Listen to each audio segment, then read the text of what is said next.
ಒಂದ್ಸಲ ಯೋಚನೆ ಮಾಡಿ 23 ವರ್ಷಗಳಿಗೆ ಒಂದ್ಸಲ ಎಚ್ಚರಿಯಾಗುವಂತಹ ಒಂದು ಭಯಂಕರವಾದ ರಾಕ್ಷಸ.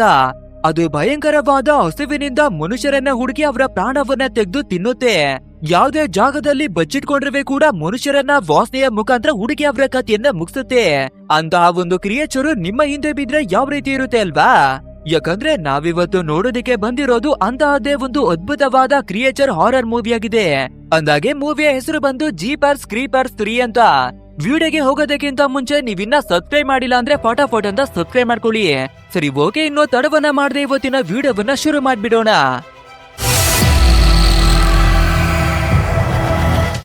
ಓಪನಿಂಗ್ ಸೀನ್ ನಲ್ಲಿ ಒಂದಷ್ಟು ಹುಡುಗರು ಕಾಡಿನ ಒಳಗಡೆ ಬೈಕ್ ಅನ್ನ ರೈಡ್ ಅನ್ನ ಮಾಡ್ಕೊಂಡು ಬರ್ತಿರ್ತಾರೆ. ಆ ರೀತಿ ಬರ್ತಿರ್ಬೇಕಾದ್ರೆ ಸಡನ್ ಆಗಿ ಇವರ ಕಣ್ಣಿಗೆ ಒಂದು ಪುರಾತನ ಕಾಲದ ಟ್ರಕ್ಕು ಕಾಣಿಸುತ್ತೆ. ಬಟ್ ಆದ್ರೆ ಆ ಟ್ರಕ್ಕು ಎಷ್ಟು ಹಳೇದು ಯಾರದು ಅನ್ನೋದು ಏನಿವೆ ಇವರಿಗೆ ಗೊತ್ತಿರೋದಿಲ್ಲ. ಆಕ್ಚುಲ್ ಆಗಿ ಹೇಳ್ಬೇಕು ಅಂದ್ರೆ ಕ್ರೀಪರ್ ಅನ್ನುವ ಒಂದು ದುಷ್ಟ ಶಕ್ತಿಯ ಟ್ರಕ್ ಆಗಿರುತ್ತೆ. ಸೊ ಇದನ್ನ ನೋಡುವ ನಮ್ಮ ಹುಡುಗರಿಗೆ ಆ ಟ್ರಕ್ ಅನ್ನ ನೋಡ್ಬೇಕು ಅನ್ನೋದಾಗಿ ಅವರವರನ್ನೇ ಜಗಳವನ್ನ ಮಾಡ್ಕೋತಾರೆ. ನಂತರ ಲೂಕ್ ಅನ್ನುವ ಒಬ್ಬ ವ್ಯಕ್ತಿ ಒಂದು ಚಿಕ್ಕ ಕಲ್ಲನ್ನ ಎತ್ಕೊಂಡು ಆ ಟ್ರಕ್ಕಿನ ಗ್ಲಾಸ್ ಗಳನ್ನ ಒಡೆದಾಕೋಣ ಅನ್ನೋದಾಗಿ ಟ್ರೈ ಅನ್ನ ಮಾಡ್ತಾನೆ. ಬಟ್ ಆದ್ರೆ ಅದೊಂದು ದುಷ್ಟ ಶಕ್ತಿಯ ಟ್ರಕ್ ಆಗಿದೆ ಅಲ್ವಾ? ಸೊ ಇವನು ಕಲ್ಲನ್ನ ಹೊಡಿಬೇಕಾದ್ರೆ ಆ ಕಲ್ಲು ರಿವರ್ಸ್ ಅವನ ತಲೆಗೆನೆ ಬಂದು ಹೊಡೆಯುತ್ತೆ. ಇದ್ರ ನಡುವೆ ಕಾರ್ತಿಕ್ ಅನ್ನುವ ಮತ್ತೊಬ್ಬ ವ್ಯಕ್ತಿ ಹಿಂದಗಡೆಯಿಂದ ಬಂದು ಆ ಟ್ರಕ್ ನ ಡೋರ್ ಗಳನ್ನ ಓಪನ್ ಅನ್ನ ಮಾಡ್ತಾನೆ. ಸೊ ಇದ್ರ ಒಳಗಡೆ ಏನಿರಬಹುದು ಅಂತ ಎಲ್ಲರೂ ಬಂದು ಇಣುಕಿ ನೋಡ್ಬೇಕಾದ್ರೆ ಬಿಳಿ ಬಣ್ಣದಲ್ಲಿ ಸುತ್ತಿ ಮಡಗಿರುವ ಕೆಲವೊಂದಷ್ಟು ಬ್ಯಾಗ್ ಗಳಿರುತ್ತೆ. ಅಂಡ್ ಮೇಲ್ಗಡೆಯಿಂದಾನೆ ನೋಡ್ಬೇಕಾದ್ರೆ ಗೊತ್ತಾಗ್ಬಿಡುತ್ತೆ ಅದ್ರ ಒಳಗಡೆ ಬಾಡಿಯನ್ನ ಸುತ್ತಿ ಮಡಗಿದ್ದಾರೆ ಅಂತ. ಸೊ ಹತ್ರಕ್ಕೆ ಬಂದು ನೋಡ್ಬೇಕಾದ್ರೆ ಕೆಟ್ಟದಾಗಿ ಬಾಸ್ ಅನ್ನೇ ಬರ್ತಿರುತ್ತೆ. ಆದ್ರಿಂದ ಕಾರ್ತಿಕ್ ಅವನ ಮುಖವನ್ನ ವಾಪಸ್ಸು ಹಿಂದಕ್ಕೆ ಹೇಳ್ಕೊತಾನೆ. ಅಂಡ್ ಇದೇ ಟೈಮಿಗೆ ಸರಿಯಾಗಿ ಪ್ರಾಣವನ್ನ ತೆಗೆಯುವಂತಹ ಒಂದು ಡೆಡ್ಲಿ ಟ್ರ್ಯಾಪ್ ಟಕ್ ಅನ್ನೋದಾಗಿ ಓಪನ್ ಆಗ್ಬಿಡುತ್ತೆ. ಅಷ್ಟೇ, ಈ ಕಾರ್ತಿಕ್ ಏನಾದ್ರೂ ಅವನ ತಲೆಯನ್ನ ಎಳ್ಕೊಳ್ಳಿಲ್ಲ ಅಂದಿದ್ರೆ ಅವನ ಕತೆ ಮುಗ್ದೋಗಿರೋದು. ಅಂಡ್ ಇದನ್ನ ನೋಡಿ ಹೆದರ್ಕೊಳ್ಳುವ ನಮ್ಮ ಹುಡುಗರು ಎದ್ನೋ ಬಿದ್ದು ಅನ್ನೋದಾಗಿ ಆ ಜಾಗವನ್ನ ಬಿಟ್ಟು ಓಡೋದಿಕ್ಕಾಗಿನೇ ನೋಡ್ತಾರೆ. ಅಂಡ್ ಅದೇ ರೀತಿ ಬೈಕ್ಗಳನ್ನ ಎತ್ಕೊಂಡು ವಾಪಸ್ ಇವ್ರು ಬರ್ತಿರ್ಬೇಕಾದ್ರೆ ಈ ಟ್ರಕ್ ನ ಹಿಂಭಾಗದಲ್ಲಿ ಒಂದು ಡಿವೈಸ್ ಆಕ್ಟಿವೇಟ್ ಆಗಿ ತುಂಬಾನೇ ಶಾರ್ಪ್ ಆಗಿರುವ ಬಾಣ ಲಾಂಚ್ ಆಗಿ ನಮ್ಮ ಕಾರ್ತಿಕ್ ಅವನ ಕಾಲಿಗೆನೆ ಬಂದು ಚುಚ್ಕೊಂಡ್ ಬಿಡುತ್ತೆ. ಇದನ್ನೆಲ್ಲ ನೋಡಿ ಫ್ರೆಂಡ್ಸ್ ಗಳು ಹೆದರ್ಕೊಂಡಿರ್ತಾ ಇದ್ರೆ ಕೂಡ ಕಾರ್ತಿಕ್ ಅನ್ನ ಒಂಟಿಯಾಗಿ ಬಿಟ್ಟು ಹೋಗೋದಿಲ್ಲ. ಬದಲಾಗಿ ಅವನ ಕಾಲಿಗೆ ಚುಚ್ಕೊಂಡಿರುವ ಬಾಣವನ್ನ ತೆಗೆಯೋದಿಕ್ಕಾಗಿನೇ ನೋಡ್ತಾರೆ. ಆದ್ರೆ ಅದು ಎಷ್ಟೊಂದು ಶಾರ್ಪ್ ಆಗಿ ಇವನ ಕಾಲ್ ಒಳಗಡೆಗೆ ಲಾಕ್ ಆಗಿದೆ ಅಂದ್ರೆ ಇವರು ಎಷ್ಟೇ ಕಷ್ಟವನ್ನ ಪಟ್ಟಿರುವೆ ಕೂಡ ಅದನ್ನ ಹೊರಗಡೆ ತೆಗೆಯೋದಿಕ್ಕೆ ಆಗೋದಿಲ್ಲ. ಅಂಡ್ ಇವಾಗ ಏನಾಗ್ಬಿಡುತ್ತೆ ಅಂದ್ರೆ ಆ ಬಾಣ ಮತ್ತೆ ಟ್ರಕ್ಕಿಗೆ ಒಂದು ವೈಯರು ಕನೆಕ್ಟ್ ಆಗಿರುತ್ತೆ. ಸೊ ಇವಾಗ ಟ್ರಕ್ ಆ ಬಾಣವನ್ನ ತನ್ನ ಹತ್ರಕ್ಕಾಗಿನೇ ಎಳ್ಕೊಳ್ಳುತ್ತೆ. ಅಂದ್ರೆ ನಮ್ಮ ಕಾರ್ತಿಕ್ ಕೂಡ ಅದ್ರ ಜೊತೆಯಾಗಿ ಟ್ರಕ್ಕಿಗೆನೆ ಬಂದು ಕಚ್ಕೋತಾನೆ. ಅಷ್ಟೇ, ಇದನ್ನ ನೋಡುವ ಒಬ್ಬ ವ್ಯಕ್ತಿಯಂತೂ ಬೈಕನ್ನ ಎತ್ಕೊಂಡು ಹೆದರ್ಕೊಂಡೆ ಆ ಜಾಗದಿಂದ ಓಡಿ ಬಂದ್ಬಿಡ್ತಾನೆ. ಪಾಪ ಇದನ್ನೆಲ್ಲ ನೋಡುವ ನಮ್ಮ ಹುಡುಗರಿಗೆ ಏನನ್ನ ಮಾಡ್ಬೇಕು ಅಂತ ತಲೆನೆ ಓಡ್ತಿರೋದಿಲ್ಲ. ನಮ್ಮ ಕಾರ್ತಿಕ್ ಕೂಡ ಯಾರಿಗಾದ್ರೂ ಫೋನ್ ಅನ್ನ ಮಾಡಿ ಇಲ್ಲ ಅಕ್ಕಪಕ್ಕಕ್ಕೆ ಹೋಗಿ ಹೆಲ್ಪ್ ಅನ್ನ ಕೇಳ್ಕೊಂಡು ಬನ್ನಿ ಅನ್ನೋದಾಗಿನೇ ಹೇಳ್ತಿರ್ತಾನೆ. ಸೊ ಅದೇ ರೀತಿ ಒಬ್ಬ ಫ್ರೆಂಡ್ ಫೋನ್ ಅನ್ನ ತೆಗೆದು ಯಾರಿಗಾದ್ರೂ ಕಾಲ್ ಅನ್ನ ಮಾಡೋಣ ಅಂತ ನೋಡ್ತಿರ್ಬೇಕಾದ್ರೆ ಆಕಾಶದಲ್ಲಿ ಯಾವ್ದೋ ವಿಚಿತ್ರವಾದ ಶಬ್ದವೆಲ್ಲ ಕೇಳಿ ಬರ್ತಿರುತ್ತೆ. ಅಂಡ್ ನೋಡ್ತಿದಾಗೆ ಒಂದು ಬಾಡಿ ಕೂಡ ಇವರ ಹತ್ರಕ್ಕಾಗಿನೇ ಬಂದು ಬಿತ್ತಕ್ ಬಿಡುತ್ತೆ. ಅಂಡ್ ಇಲ್ಲಿ ಏನ್ ತಾನೇ ನಡೀತಾ ಇದೆ ಅಂತ ಎಲ್ಲರಿಗೂ ಅರ್ಥವನ್ನ ಮಾಡ್ಕೊಳ್ಳೋದಕ್ಕಿಂತ ಮುಂಚೆ ಆ ಕ್ರೀಪರ್ ಅನ್ನುವ ಒಂದು ದುಷ್ಟ ಶಕ್ತಿ ಹಾರ್ಕೊಂಡು ಬಂದು ಇಲ್ಲಿ ನಿಂತ್ಕೊಳ್ಳುತ್ತೆ. ಅಷ್ಟೇ, ಇದನ್ನ ನೋಡ್ಬೇಕಾದ್ರೆ ಆ ಇಬ್ಬರು ಫ್ರೆಂಡ್ಸ್ ಗಳಿಗೂ ಕೂಡ ಓಡಿ ಹೋಗ್ಬಿಡ್ತಾರೆ. ಅಂಡ್ ಇವಾಗ ಈ ಕ್ರೀಪರ್ ಕೂಡ ಟ್ರಕ್ ನ ಡೋರ್ ಗಳನ್ನ ಓಪನ್ ಮಾಡಿ ಒಂದು ಶಾರ್ಪ್ ಆಗಿರುವ ಈಟಿಯನ್ನ ಹೊರಗಡೆ ತೆಗೆಯುತ್ತೆ. ಅಂಡ್ ಗುರಿಯನ್ನ ಇಟ್ಟು ಎಸಿಬೇಕಾದ್ರೆ ತಪ್ಪಿಸ್ಕೊಂಡು ಹೋಗ್ತಾ ಇರುವ ಇಬ್ಬರು ಫ್ರೆಂಡ್ಸ್ ಗಳು ಒಟ್ಟಾಗಿನೇ ಚುಚ್ಕೊಂಡು ತೀರೋಗ್ಬಿಡ್ತಾರೆ. ಆ ನಂತರ ಅವರ ಹತ್ರಕ್ಕೆ ಬಂದು ಆ ಈಟಿಯನ್ನ ವಾಪಸ್ಸು ಎತ್ಕೊಂಡು ಟ್ರಕ್ ನ ಒಳಗಡೆನೆ ತಂದು ಮಾಡಿಕೊಳ್ಳುತ್ತೆ. ನಂತರ ಬೇರೆ ಶಿಕಾರಿಗಳನ್ನ ಹುಡುಕಿ ಅವರ ಕಥೆಯನ್ನ ಮುಗಿಸೋಣ ಅನ್ನೋದಾಗಿ ಬರ್ತಿರುತ್ತೆ. ಬಟ್ ಆದ್ರೆ ಅಕ್ಕಪಕ್ಕದಲ್ಲಿ ಬೇರೆ ಯಾರೋ ಮನುಷ್ಯರು ಇರೋದಾಗಿ ಸ್ಮೆಲ್ ಗೊತ್ತಾಗ್ಬಿಡುತ್ತೆ. ಅಂಡ್ ಅದು ಬೇರೆ ಯಾರಿವೆ ಅಲ್ಲ, ಬೈಕನ್ನ ಎತ್ಕೊಂಡು ಒಬ್ಬ ವ್ಯಕ್ತಿ ಓಡಿ ಹೋಗ್ಬಿಟ್ಟಿದ್ದಾನೆ ಅಲ್ವಾ? ಅವರನ್ನೇ ಅಕ್ಕಪಕ್ಕದಲ್ಲಿ ಇರೋದು ಗೊತ್ತಾಗಿ ಅವನ ಕಥೆಯನ್ನೇ ಕೂಡ ಮುಗಿಸಿ ಆಗ್ಬಿಡುತ್ತೆ. ಅಂಡ್ ಇವಾಗ ನಮ್ಗೆ ಈ ಕ್ರಿಯೇಚರ್ ನ ಬಗ್ಗೆ ಗೊತ್ತಾಗುತ್ತೆ. ಅಂದ್ರೆ 23 ವರ್ಷಗಳಿಗೆ ಒಂದೇ ಸಲ ಇದು ಎಚ್ಚರಿಯಾಗೋದು. ನಂತರ ಕೇವಲ 23 ದಿನಗಳು ತುಂಬಾನೇ ಭಯಂಕರವಾದ ರಾಕ್ಷಸನಾಗಿ ಮನುಷ್ಯರನ್ನ ಭೇಟಿಯಾಡೋದಿಕ್ಕೆ ಶುರುವನ್ನ ಮಾಡುತ್ತೆ. ಅಂಡ್ ಇನ್ನೊಂದ್ ಕಡೆಯಲ್ಲಿ ನೋಡೋದಾದ್ರೆ ಪೊಲೀಸ್ನವರಿಗೆ ಕೂಡ ಈ ವಿಷಯ ಗೊತ್ತಾಗಿ ಎಲ್ಲ ಕಡೆ ಸರ್ಚ್ ಅನ್ನ ಮಾಡ್ಬೇಕಾದ್ರೆ ಫೈನಲಿ ಈ ಕ್ರಿಯೇಚರ್ ನ ಒಂದು ಟ್ರಕ್ ಸಿಕ್ಬಿಡುತ್ತೆ. ಸೊ ಹಿಂದಗಡೆ ಇರುವ ಡೋರ್ ಗಳನ್ನ ಓಪನ್ ಮಾಡಿ ನೋಡ್ಬೇಕಾದ್ರೆ ಒಳಗಡೆ ಎಷ್ಟೋ ಬಾಡಿಗಳನ್ನ ಬಿಳಿ ಬಾಟಿಯಲ್ಲಿ ಸುತ್ತಿ ಮಡಗಲಾಗಿದೆ.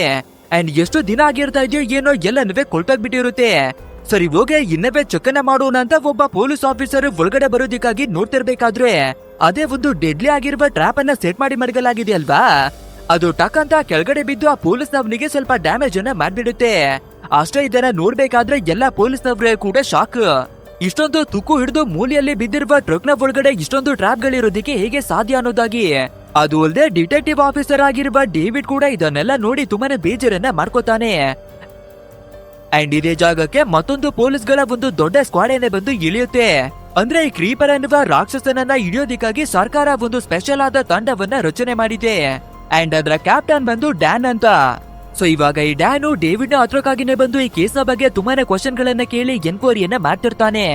ಅಂಡ್ ಅದೇ ರೀತಿ ಅವರಿಬ್ರು ಮಾತಾಡ್ತಾ ಇರ್ಬೇಕಾದ್ರೆ ಮಿಕ್ಕಿರುವ ಪೊಲೀಸ್ಗಳು ಈ ಟ್ರಕ್ ನ ಹತ್ರಕ್ಕಾಗಿನೇ ಬಂದು ಇನ್ನಷ್ಟು ಇನ್ವೆಸ್ಟಿಗೇಷನ್ ಅನ್ನ ಮಾಡ್ತಿರ್ತಾರೆ. ಬಟ್ ಆದ್ರೆ ದಾರವನ್ನ ಕಟ್ಟಿ ಮಡಗಿರುವ ಒಂದು ಬಾಣ ಇದೆಯಲ್ವಾ, ಅದು ಸಡನ್ ಆಗಿ ಆಕ್ಟಿವೇಟ್ ಆಗಿ ನಮ್ಮ ಡ್ಯಾನ್ ಅವರ ಕಥೆಯನ್ನ ಮುಗಿಸೋದಿಕ್ಕಾಗಿನೇ ನೋಡುತ್ತೆ. ಬಟ್ ಆದ್ರೆ ಕೊನೆ ಕ್ಷಣದಲ್ಲಿ ಸಾವಿನಿಂದ ಪಾರಾಗ್ತಾನೆ ನಮ್ಮ ಡ್ಯಾನ್. ಅಷ್ಟೇ ಇದನ್ನ ನೋಡ್ಬೇಕಾದ್ರೆ ಪೊಲೀಸ್ ಅವರ ಪರಿಸ್ಥಿತಿ ಇನ್ನವೇ ಯಾವ ರೀತಿ ಇರ್ಬೇಡ, ಎಲ್ಲರೂ ಒಂದು ಕ್ಷಣಕ್ಕೆ ಗಾಬರಿಯಾಗಿ ಅದ್ರ ಹತ್ರಕ್ಕೆ ಹೋಗೋದಕ್ಕೆ ಹೆದರ್ಕೊಳ್ತಿರ್ತಾರೆ. ಸೊ ಇವಾಗ ಡೇವಿಡ್ ನಮ್ಮ ಡ್ಯಾನ್ ಅನ್ನ ಬೇರೆ ಕಡೆಗಾಗಿನೇ ಕರ್ಕೊಂಡು ಬಂದು ಮಾತಾಡೋದಿಕ್ಕೆ ನೋಡ್ತಾನೆ. ಅಂಡ್ ಇಲ್ಲಿವರೆಗೂ 3 ಜನ ಪೊಲೀಸ್ ಅವರ ಕಥೆಯನ್ನ ಮುಗಿಸಿದೆ, ಇನ್ನು ಎಷ್ಟೋ ಸಾಮಾನ್ಯ ಜನರ ಕಥೆಯನ್ನ ಮುಗಿಸಾಕಿದೆ ಅನ್ನೋದಾಗಿನೇ ಹೇಳ್ಕೊತಿರ್ತಾನೆ. ಅಂಡ್ ಇದೇ ಟೈಮಿಗೆ ಕೆಲವೊಂದಷ್ಟು ಪೊಲೀಸ್ಗಳು ಇವರ ಹತ್ರಕ್ಕಾಗಿನೇ ಬಂದು ಇವಾಗ ಟ್ರಕ್ ಅನ್ನ ಟೋ ಮಾಡ್ಕೊಂಡು ಪೊಲೀಸ್ ಸ್ಟೇಷನ್ಗೆ ಕರ್ಕೊಂಡು ಹೋಗಲಾಗ್ತಿದೆ ಅನ್ನೋದಾಗಿನೇ ಹೇಳ್ಕೊತಾರೆ. ಅಷ್ಟೇ ಇದನ್ನ ಕೇಳ್ಬೇಕಾದ್ರೆ ನಮ್ಮ ಡ್ಯಾನ್ ಅವರಿಗೆ ತುಂಬಾನೇ ಕೋಪವೆಲ್ಲ ಬಂದ್ಬಿಡುತ್ತೆ. ಯಾಕಂದ್ರೆ ಇದೊಂದು ನಾರ್ಮಲ್ ಆದ ಟ್ರಕ್ ಅಲ್ಲ, ಬದಲಾಗಿ ಒಂದು ಶೈತಾನದ್ದು ಅಂತ ಗೊತ್ತಿದೆ ಅಲ್ವಾ. ಸೊ ಆ ಟ್ರಕ್ ಅನ್ನ ತಗೊಳ್ಳೋದಿಕ್ಕೆ ಆ ಕ್ರೀಪರು ಖಂಡಿತವಾಗಿನವೇ ಬಂದೇ ಬರುತ್ತೆ. ಅಂದ್ರೆ ಇವಾಗ ಯಾರು ಆ ಟ್ರಕ್ ಅನ್ನ ಟೋ ಮಾಡ್ಕೊಂಡು ಹೋಗ್ತಾ ಇದಾರೋ ಅವರ ಪ್ರಾಣ ಅಪಾಯದಲ್ಲಿ ಸಿಕ್ಕಾಕೊಂಡಿದೆ ಅಂತ ಹೇಳ್ಕೊತಾನೆ. ಸೊ ಫಟಾಫಟ್ ಅಂತ ಡೀನಾ ಮತ್ತೆ ಫ್ರಾಂಕ್ ಅನ್ನುವ ಇಬ್ಬರು ಮೆಂಬರ್ ಗಳಿಗೆ ಕಾಲ್ ಅನ್ನ ಮಾಡೋದಿಕ್ಕಾಗಿನೇ ನೋಡ್ತಾರೆ. ಆದ್ರೆ ಅಷ್ಟು ಹೊತ್ತಿಗೆ ಕ್ರೀಪರ್ ಅನ್ನುವ ದುಷ್ಟಶಕ್ತಿ ಇವರ ಹತ್ರಕ್ಕಾಗಿನೇ ಬಂದು ಕೊಡಲಿಯಿಂದ ಇವರು ಕಟ್ಟಕಿ ಮಡಗಿರುವ ಚೈನ್ ಅನ್ನ ತುಂಡು ಮಾಡುತ್ತೆ. ಸೊ ಏನೋ ಶಬ್ದವಾಯ್ತಲ್ಲ ಅಂತ ಫ್ರಾಂಕ್ ಕೂಡ ಗಾಡಿಯನ್ನ ನಿಲ್ಸಿ ಕೆಳಗಡೆ ಬಂದು ನೋಡ್ಬೇಕಾದ್ರೆ ಇವರು ಎಳ್ಕೊಂಡು ಬರ್ತಾ ಇದ್ದ ಟ್ರಕ್ ಹಿಂದಗಡೆಗಾಗಿನೇ ಉಳ್ಕೊಂಡಿರುತ್ತೆ. ಸೊ ಏನಾಗಿದೆ ಅಂತ ನೋಡ್ಬೇಕಾದ್ರೆ ಆ ಕ್ರೀಪರ್ ಅನ್ನುವ ದುಷ್ಟಶಕ್ತಿ ಆ ಟ್ರಕ್ ನ ಮೇಲೇನೆ ಬಂದು ನಿಂತಿರುತ್ತೆ. ಅಂಡ್ ಇವಾಗ ನಮ್ಗೂ ಕೂಡ ಮತ್ತೊಂದು ವಿಷಯ ಗೊತ್ತಾಗುತ್ತೆ, ಆ ಟ್ರಕ್ ನಲ್ಲಿ ಡ್ರೈವರ್ ಇಲ್ಲ ಅಂದ್ರೆ ಕೂಡ ಆಟೋಮೆಟಿಕ್ ಆಗಿ ಆ ದುಷ್ಟಶಕ್ತಿನೇ ಅದನ್ನ ಕಂಟ್ರೋಲ್ ಅನ್ನ ಮಾಡಿಸಿ ಓಡಿಸಬಹುದು. ಸೊ ಇವಾಗ ಕ್ರಿಯೇಚರ್ ಗೆ ಟ್ರಕ್ ಸಿಗ್ಬಿಟ್ಟಿದೆ ಅಲ್ವಾ. ಸೊ ಇವರಿಗೆ ಯಾವುದೇ ರೀತಿ ತೊಂದರೆಯನ್ನ ಮಾಡದೆ ನಗಾಡ್ಕೊಂಡೆ ಆ ಜಾಗದಿಂದ ಹೊರಟೋಗ್ಬಿಡುತ್ತೆ. ಸೊ ನಮ್ಮ ಡೀನಾ ಮತ್ತೆ ಫ್ರಾಂಕ್ ಕೂಡ ನಮ್ಮ ಪ್ರಾಣವಾದ್ರೂ ಉಳಿತಲ್ಲ ಅಂತ ನೆಮ್ಮದಿ ಆಗ್ತಾರೆ. ಬಟ್ ಆದ್ರೆ ಸ್ವಲ್ಪ ಹೊತ್ತಾಗ್ಬೇಕಾದ್ರೆ ಆ ಟ್ರಕ್ ವಾಪಸ್ಸು ಇವರ ಕಡೆಗಾಗಿನೇ ಹೊರಟು ಬರುತ್ತೆ. ಅಷ್ಟೇ ಇದನ್ನ ನೋಡ್ಬೇಕಾದ್ರೆ ಇವರ ಪರಿಸ್ಥಿತಿ ಯಾವ ರೀತಿ ಇರ್ಬೇಡ. ಸೊ ಅದ್ರ ಭಯದಲ್ಲಿ ಆ ದುಷ್ಟಶಕ್ತಿ ಏನನ್ನ ಮಾಡ್ಬಿಡುತ್ತೋ ಏನೋ ಅಂತ ನೋಡ್ತಿರ್ಬೇಕಾದ್ರೆ ಎಲ್ಲನೂ ಆ ಕ್ರೀಪರು ಇವರ ಕಣ್ಣಿಗೆ ಕಾಣಿಸ್ತಿರೋದಿಲ್ಲ. ಸೊ ಎಲ್ಲಿಗೆ ಹೋಗಿರ್ಬಹುದು ಅಂತ ಇವರು ಟೆನ್ಷನ್ ಆಗಿ ನೋಡ್ತಿರ್ಬೇಕಾದ್ರೆ ರಪ್ಪ ಅಂತ ಆ ಕ್ರೀಪರು ನಮ್ಮ ಫ್ರಾಂಕ್ ಅವನ ಮೇಲೇನೆ ಬಿದ್ದೋಗ್ಬಿಡುತ್ತೆ. ಅಂಡ್ ಇದನ್ನ ನೋಡುವ ಡೀನಾ ಗನ್ನನ್ನ ತೆಗೆದು ಆ ಕ್ರಿಯೇಚರ್ಗೆ ಪಾಯಿಂಟ್ ಅನ್ನ ಮಾಡಿ ನಿಂತ್ಕೋತಾಳೆ. ಆದ್ರೆ ಇದನ್ನ ನೋಡುವ ಕ್ರಿಯೇಚರು ಕೇವಲ ಈ ಗನ್ನಿನಿಂದ ನನ್ನನ್ನ ಏನುವೇ ಮಾಡೋದಿಕ್ಕೆ ಆಗೋದಿಲ್ಲ ಅಂತ ಆಕ್ಷನ್ ಅನ್ನ ಮಾಡುತ್ತೆ. ಅಂಡ್ ನೋಡ್ತಿದ್ದಾಗೆ ಫ್ರಾಂಕ್ ಅವರನ್ನ ಎಳ್ಕೊಂಡು ಆ ಜಾಗದಿಂದಾನೇ ಹೊರಟೋಗ್ಬಿಡುತ್ತೆ. ಪಾಪ ನಮ್ಮ ಡೀನಾ ಅವಳ ಕೈಯಲ್ಲಿ ಸುಮ್ನೆ ನೋಡೋದನ್ನ ಬಿಟ್ಟು ಏನನ್ನುವೇ ಮಾಡೋದಿಕ್ಕೆ ಆಗೋದಿಲ್ಲ. ನಂತರ ನಮ್ಮ ಡ್ಯಾನ್ ಮತ್ತೆ ಡೇವಿಡ್ ಕೂಡ ಇದೇ ಜಾಗಕ್ಕಾಗಿನೇ ಬಂದು ತಲುಪಬೇಕಾದ್ರೆ ಈ ಡೀನಾ ಕೂಡ ತುಂಬಾನೇ ಭಯವನ್ನ ಪಡ್ಕೊಂಡು ಡ್ರೈವರ್ ಸೀಟಿನಲ್ಲಿ ಬಚ್ಚಿಟ್ಕೊಂಡೇ ಕುಳಿತಿರ್ತಾಳೆ. ಅಂಡ್ ಇಲ್ಲಿಗೆ ಸೀನನ್ನ ಕಟ್ ಮಾಡಿ ನೆಕ್ಸ್ಟ್ ಡೇ ಮಾರ್ನಿಂಗ್ ನಮ್ಗೆ ತೋರಿಸ್ಬೇಕಾದ್ರೆ ಒಂದು ಕಾಗೆ ಪಾಳು ಬಿದ್ದಿರುವ ಒಂದು ಮನೆ ಮುದಕ್ಕಾಗಿನೇ ಬಂದು ಕುಳಿತುಕೊಳ್ಳುತ್ತೆ. ಅಂಡ್ ಆ ಮನೆ ಒಳಗಡೆಯಿಂದ ವಯಸ್ಸಾಗಿರುವ ಒಂದು ಮುದುಕಿ ಕೂಡ ಹೊರಗಡೆಗಾಗಿನೇ ಎದ್ದು ಬರ್ತಾಳೆ. ಅಂಡ್ ಹೊರಗಡೆ ಬಂದು ಒಂದು ಮರವನ್ನ ಗುರಾಯಿಸಿನ ಇವಳು ನೋಡ್ತಿರ್ಬೇಕಾದ್ರೆ ಯಾರೋ ಒಬ್ಬ ವ್ಯಕ್ತಿ ಈ ಮುದುಕಿಯನ್ನ ಕೈಯನ್ನ ಬೀಸಿ ಕರೀತಿರ್ತಾನೆ. ಅಂಡ್ ಈ ಮುದುಕಿಯ ಹೆಸರು ಬಂದು ಗೇಲೆನ್ ಅಂತ. ಅಂಡ್ ಇವಾಗ ಕೈಯನ್ನ ಬೀಸಿ ಕರೀತಾ ಇರುವ ವ್ಯಕ್ತಿ ಬಂದು ಯಾವುದೇ ಮನುಷ್ಯ ಅಲ್ಲ, ಬದಲಾಗಿ ಗೇಲೆನ್ ಅನ್ನುವ ಮುದುಕಿಯ ಸ್ವಂತ ಮಗನ ಆತ್ಮವಾಗಿದೆ. ಅಂಡ್ ಅವನ ಹೆಸರು ಬಂದು ಕಿನ್ ಅಂತ. ಆಕ್ಚುಲ್ ಆಗಿ ಏನಾಗಿದೆ ಅಂದ್ರೆ 23 ವರ್ಷಗಳ ಹಿಂದೆ ಆ ದುಷ್ಟಶಕ್ತಿ ಆಗಿರುವ ಕ್ರೀಪರು ಸಾಮಾನ್ಯ ಮನುಷ್ಯರ ಕಥೆಯನ್ನ ಮುಗಿಸ್ತಾ ಇರ್ಬೇಕಾದ್ರೆ ಆ ಘಟನೆಯನ್ನ ಈ ಕೆನ್ನು ನೋಡ್ಬಿಟ್ಟಿದ್ದಾನೆ. ಅಂಡ್ ಅದೇ ರೀತಿ ನೋಡ್ತಿರ್ಬೇಕಾದ್ರೆ ಆಕಾಶದಿಂದ ಒಂದು ಕೈ ಕಟ್ಟಾಗಿ ಕೆಳಗಡೆ ಬೀಳುತ್ತೆ. ಸೊ ಏನಿದು ಅಂತ ಹತ್ರ ಬಂದು ನೋಡ್ಬೇಕಾದ್ರೆ ಆ ಕ್ರೀಪರ್ ಅನ್ನುವ ರಾಕ್ಷಸನ ಕೈಯನ್ನೇ ಕಟ್ಟಾಗಿ ಬಿದ್ದಿರೋದು. ಬಾಡಿಯಿಂದ ಬೇರೆ ಆಗಿರ್ತಾ ಇದ್ರೆ ಕೂಡ ಇನ್ನವೇ ಆ ಕೈ ಅಲುಗಾಡ್ತಿರುತ್ತೆ. ಸೊ ಅದನ್ನ ಒಂದು ಬ್ಯಾಗ್ ನ ಒಳಗಡೆಗೆ ಹಾಕೊಂಡು ಮನೆ ಕಡೆಗಾಗಿನೇ ಎತ್ಕೊಂಡು ಬರ್ತಾನೆ. ಆ ನಂತರ ಒಂದು ಮರದ ಹತ್ರಕ್ಕಾಗಿನೇ ತಂದು ಗುಂಡಿಯನ್ನ ತೆಗೆದು ಒಳಗಡೆಗಾಗಿನೇ ಮುಚ್ಚಿ ಮಾಡುತ್ತಾನೆ. ಅಂಡ್ ಇವಾಗ ಈ ಕಿನ್ನು ತನ್ನ ತಾಯಿಯ ಹತ್ರವಾಗಿ ಏನನ್ನ ಹೇಳ್ಕೊತಾನೆ ಅಂದ್ರೆ ಇವಾಗ 23 ವರ್ಷಗಳ ನಂತರವಾಗಿ ಮತ್ತೆ ಆ ರಾಕ್ಷಸ ಎಚ್ಚರಿಯಾಗಿ ಬಂದಿದ್ದಾನೆ. ಸೊ ಅವನ ಕೊಲ್ದು ಹೋಗಿರುವ ಕೈಯನ್ನ ಮತ್ತೆ ಹುಡಿಕೊಂಡು ಈ ಜಾಗಕ್ಕಾಗಿ ಬಂದೇ ಬರ್ತಾನೆ. ಆದ್ರಿಂದ ಆದಷ್ಟು ಬೇಗ ಈ ಸಿಟಿಯನ್ನ ಬಿಟ್ಟು ಹೊರಟೋಗ್ಬಿಡಿ, ಇಲ್ಲಾಂದ್ರೆ ಮುಂದಿನ ಶಿಕಾರಿ ನೀವೇ ಆಗ್ತೀರಾ ಅನ್ನೋದಾಗಿನೇ ಹೇಳ್ಕೊತಾನೆ. ಹಾಗೆ ನಿಮ್ಮ ಜೊತೆಯಾಗಿ ನನ್ನ ನಾದಿನಿಯಾಗಿರುವ ಆಡಿಸನ್ ಅವಳನ್ನವೇ ಕೂಡ ಕರ್ಕೊಂಡು ಹೋಗಿ ಅಂತ ಹೇಳ್ಕೊತಾನೆ. ಅಂಡ್ ಇಲ್ಲಿಗೆ ಸೀನನ್ನ ಕಟ್ ಮಾಡಿ ಆಡಿಸನ್ ಅವಳನ್ನೇ ನಮ್ಗೆ ತೋರಿಸ್ಬೇಕಾದ್ರೆ ಅವಳು ಒಂದು ಕುದುರೆಯನ್ನ ಸಾಕೊಂಡಿದ್ದು ಅದಕ್ಕೆ ಹುಲ್ಲನ್ನ ಪರ್ಚೇಸ್ ಮಾಡೋದಿಕ್ಕಾಗಿನೇ ಬಂದಿರ್ತಾಳೆ. ಬಟ್ ಆದ್ರೆ ಹಿಂದಿನ ಸಲನವೇ ಕೂಡ ಸಾಲವನ್ನ ಮಾಡಿ ಹುಲ್ಲನ್ನ ತಗೊಂಡೋಗಿದ್ದಾಳೆ. ಸೊ ಇನ್ನವೇ ಆ ಸಾಲವನ್ನ ಕೊಡದೇ ಇರೋದ್ರಿಂದ ಓನರು ನೋಡಮ್ಮ ನೀನು ಇನ್ನವೇ ಹಳೆ ಸಾಲವನ್ನೇ ಕೊಟ್ಟಿಲ್ಲ, ಇವಾಗ ನಿನ್ಗೆ ಹುಲ್ಲನ್ನ ಯಾವ ರೀತಿ ಕೊಡೋದು ಅಂತ ಸರ್ಸರಿಯಾಗಿನೇ ಬೈದು ಅವನ್ನ ಕಳಿಸ್ಬಿಡ್ತಾನೆ. ಬಟ್ ಆದ್ರೆ ಆ ಓನರ್ಗೆ ಬಡ್ಡಿ ಅನ್ನುವಂತಹ ಒಬ್ಬ ಮಗನಿರ್ತಾ ಇದ್ದು. ಅವನಿಗೆ ನಮ್ಮ ಆಡಿಸನ್ ಅವಳನ್ನ ಕಂಡ್ರೆ ಸ್ವಲ್ಪ ಲವ್ ಆಗ್ಬಿಟ್ಟಿರುತ್ತೆ. ಆದ್ರಿಂದ ನಾವು ಹೇಗಾದ್ರೂ ಮಾಡಿ ಇವಳಿಗೆ ಹೆಲ್ಪ್ ಅನ್ನ ಮಾಡ್ಬೇಕು ಅಂತ ಅವನ ತಂದೆಗೆ ಗೊತ್ತಾಗದೇ ಇರುವ ರೀತಿಯಾಗಿ ಒಂದಷ್ಟು ಹುಲ್ಲನ್ನ ಎತ್ತಕೊಂಡು ಇವಳಿಗೆ ಕೊಡೋದಿಕ್ಕಾಗಿನೇ ಬರ್ತಾನೆ. ಸೊ ಇದನ್ನ ನೋಡುವ ನಮ್ಮ ಆಡಿಸನ್ ಸ್ವಲ್ಪ ನಾಚಿಕೆಯನ್ನ ಪಟ್ಕೊಂಡು, ಖಂಡಿತ ನೀವು ಮಾಡಿರುವ ಹೆಲ್ಪ್ ಅನ್ನ ನಾನು ಮರೆಯೋದಿಕ್ಕೆ ಸಾಧ್ಯ ಇಲ್ಲ, ಅಂಡ್ ಆದಷ್ಟು ಬೇಗ ಇದ್ರ ಹಣವನ್ನ ನಾನು ನಿಮ್ಗೆ ಕೊಟ್ಬಿಡ್ತೀನಿ ಅನ್ನೋದಾಗಿನೇ ಹೇಳ್ಕೊತಾಳೆ. ಅಂಡ್ ಇವಾಗ ಇಬ್ಬರೇ ಸೇರ್ಕೊಂಡು ಕುದುರೆಗಳಿಗೆ ಹುಲ್ಲನ್ನ ಹಾಕೋದಿಕ್ಕೆ ಕುದುರೆನ ಸಾಕೊಂಡಿರುವ ಜಾಗಕ್ಕಾಗಿನೇ ಹೊರಟು ಬರ್ತಿರ್ತಾರೆ. ಬಟ್ ಆದ್ರೆ ದಾರಿ ಮಧ್ಯದಲ್ಲಿ ಹಲವಾರು ಕುದುರೆಗಳು ಹೆದರ್ಕೊಂಡು ಓಡಿ ಹೋಗ್ತಿರುತ್ತೆ. ಸೊ ಏನಾಗ್ತಿರಬಹುದು ಇಲ್ಲಿ ಅಂತ ಕಾರನ್ನ ಬಿಟ್ಟು ಕೆಳಗಡೆ ಇಳಿದು ನೋಡ್ಬೇಕಾದ್ರೆ ಆ ಕುದುರೆಗಳನ್ನ ನೋಡ್ಕೊಳ್ತಾ ಇದ್ದ ವರ್ಕರ್ಗಳು ತುಂಬಾನೇ ಭಯವನ್ನ ಪಟ್ಕೊಂಡು ಕಾರಿನ ಕೆಳಗಡೆ ಬಚ್ಚಿಟ್ಕೊಂಡಿರ್ತಾರೆ. ಸೊ ಅವರ ಹತ್ರಕ್ಕಾಗಿನೇ ಬಂದು ಏನಾಗಿದೆ, ಏನಕ್ಕೆ ಬಚ್ಚಿಟ್ಕೊಂಡಿದ್ದೀರಾ ಅಂತ ಕೇಳ್ಬೇಕಾದ್ರೆ ನಾವು ಒಂದು ಅಮಾನುಷವಾದ ದುಷ್ಟ ಶಕ್ತಿಯನ್ನ ನೋಡಿರ್ತಾ ಇದೀವಿ, ಆದಷ್ಟು ಬೇಗ ಪೊಲೀಸ್ನವರಿಗೆ ಕಾಲನ್ನ ಮಾಡಿ ಬರೋದಿಕ್ಕೆ ಹೇಳು ಅಂತ ಹೇಳ್ಬೇಕಾದ್ರೆ ಬಡ್ಡಿ ಕೂಡ ಕಾರಿನ ಒಳಗಡೆಗೆ ವಾಪಸ್ ಬಂದು ಪೊಲೀಸ್ನವರಿಗೆ ಕಾಲನ್ನ ಮಾಡೋದಿಕ್ಕಾಗಿನೇ ನೋಡ್ತಾನೆ. ಅಂಡ್ ಇದೇ ಟೈಮಿಗೆ ಸರಿಯಾಗಿ ತುಂಬಾನೇ ಡ್ಯಾಮೇಜ್ ಆಗಿ ಗಾಯಗೊಂಡಿರುವ ವ್ಯಕ್ತಿ ಇವರ ಕಾರಿಗೆನೆ ಬಂದು ಡ್ಯಾಶ್ ಅನ್ನ ಮಾಡ್ಕೋತಾನೆ. ಅಷ್ಟೇ ಅದನ್ನ ನೋಡಿ ಒಂದು ಕ್ಷಣಕ್ಕೆ ಗಾಬರಿಯಾಗಿ ಕೂಗ್ಬಿಡ್ತಾರೆ. ಅಂಡ್ ಇಲ್ಲಿ ಏನ್ ತಾನೇ ನಡೀತಾ ಇದೆ ಅಂತ ಇವರು ಅರ್ಥವನ್ನ ಮಾಡ್ಕೊಳ್ಳೋದಿಕ್ಕೆ ಮುಂಚೆ ಇವರ ಸುತ್ತಮುತ್ತ ಒಂದು ಅಮಾನುಷವಾದ ಶಕ್ತಿ ಸುತ್ತಾಡೋ ಹಾಗೇನೆ ಫೀಲ್ ಆಗುತ್ತೆ. ಅಂದ್ರೆ ಆ ಶಕ್ತಿ ಬೇರೆ ಯಾವ್ದು ಎಲ್ಲ ಕ್ರೀಪರ್ ಅನ್ನುವ ಒಂದು ಕ್ರಿಯೇಚರ್ ಇದೆ ಅಲ್ವಾ, ಅದೇ ರಾಕ್ಷಸ ಈ ವರ್ಕರ್ಗಳ ಕಥೆಯನ್ನ ಮುಗಿಸೋದಿಕ್ಕಾಗಿನೇ ಇಲ್ಲಿಗೆ ಬಂದಿರೋದು. ಅಂಡ್ ಅದೇ ರೀತಿ ಭಯವನ್ನ ಪಟ್ಕೊಂಡು ಇವರು ಹಿಂದೆ ತಿರುಗಿ ನೋಡ್ಬೇಕಾದ್ರೆ ಆ ರಾಕ್ಷಸ ಈ ವರ್ಕರ್ಗಳನ್ನ ಇಟ್ಕೊಂಡು ನಿಂತಿರೋದನ್ನ ನೋಡ್ತಾರೆ. ಬಟ್ ಆದ್ರೆ ಆ ರಾಕ್ಷಸ ಆ ವರ್ಕರ್ಗಳನ್ನ ಬಿಟ್ಟು ಬದುಕೋದಿಕ್ಕಾಗಿನೇ ಕಳಿಸ್ಬಿಡುತ್ತೆ. ಆ ನಂತರ ನೋಡ್ಬೇಕಾದ್ರೆ ಆ ರಾಕ್ಷಸ ಆ ಜಾಗದಿಂದನೇ ಮಾಯವಾಗ್ಬಿಡುತ್ತೆ. ಸೊ ಇದನ್ನ ನೋಡುವ ಬಡ್ಡಿ ಆದಷ್ಟು ಬೇಗ ಈ ಜಾಗವನ್ನ ಬಿಟ್ಟು ನಾವು ಎಸ್ಕೇಪ್ ಆಗ್ಬೇಕು ಅಂತ ಕಾರನ್ನ ಸ್ಟಾರ್ಟ್ ಮಾಡ್ಕೊಂಡು ಬರೋದಿಕ್ಕಾಗಿನೇ ನೋಡ್ತಾನೆ. ಬಟ್ ಆದ್ರೆ ಎಷ್ಟೇ ಕಷ್ಟವನ್ನ ಪಟ್ಟಿರ್ಬೇ ಕೂಡ ಇವರ ಕಾರು ಸ್ಟಾರ್ಟ್ ಆಗ್ತಿರೋದಿಲ್ಲ. ಅಂಡ್ ಇದೇ ಟೈಮಿಗೆ ರಪ್ಪ ಅನ್ನೋದಾಗಿನೇ ಆ ರಾಕ್ಷಸ ಮತ್ತೆ ಎಂಟ್ರಿಯನ್ನ ಕೊಡ್ತಾನೆ. ಅಂಡ್ ಇನ್ನೊಂದ್ ವಿಷಯ ಏನು ಅಂದ್ರೆ ಆ ರಾಕ್ಷಸ ನಮ್ಮ ಬಡ್ಡಿಯ ಕಥೆಯನ್ನ ಮುಗಿಸೋದಿಕ್ಕಾಗಿ ನೋಡ್ತಿಲ್ಲ, ಬದಲಾಗಿ ನಮ್ಮ ಎಡಿಸನ್ ಅವಳ ಕಥೆಯನ್ನ ಮುಗಿಸೋದಿಕ್ಕಾಗಿನೇ ನೋಡ್ತಿರುತ್ತೆ. ಸೊ ಅವಳ ಹತ್ರಕ್ಕಾಗಿನೇ ಬಂದು ಗ್ಲಾಸಿನಲ್ಲಿ ಕಚ್ಕೊಂಡಿರುವ ರಕ್ತವನ್ನ ಒರೆಸಿ ಇವಳ ಬಾಡಿಯ ಸ್ಮೆಲ್ ಅನ್ನ ತಗೊಳ್ಳೋದಿಕ್ಕಾಗಿನೇ ನೋಡುತ್ತೆ. ಅಂಡ್ ಈ ರಾಕ್ಷಸ ಇಲ್ಲಿವರೆಗೂ ಎಂತೆಂತ ಮನುಷ್ಯರನ್ನ ಹುಡುಕಿ ಬರ್ತಾ ಇತ್ತು, ಅದು ಬೇರೆ ಯಾರಿಗೂ ಅಲ್ಲ ನಮ್ಮ ಆಡಿಸನ್ ಅನ್ನೋದಾಗಿ ಕನ್ಫರ್ಮ್ ಆಗ್ಬಿಡುತ್ತೆ.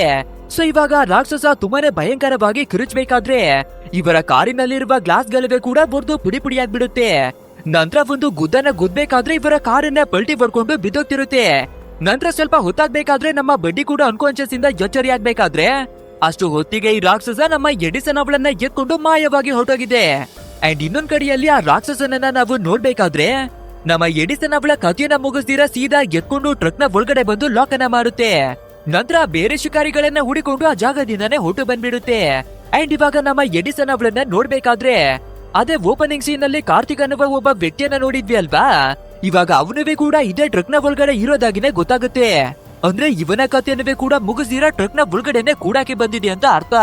ಅಂಡ್ ಇವರಿಬ್ಬರುವೆ ಒಂದೇ ಸಿಟಿ ಒಳಗಡೆ ಇರ್ತಾ ಇರೋದ್ರಿಂದ ಇಬ್ಬರಿಗಿವೆ ಪರಿಚಯ ಇರುತ್ತೆ.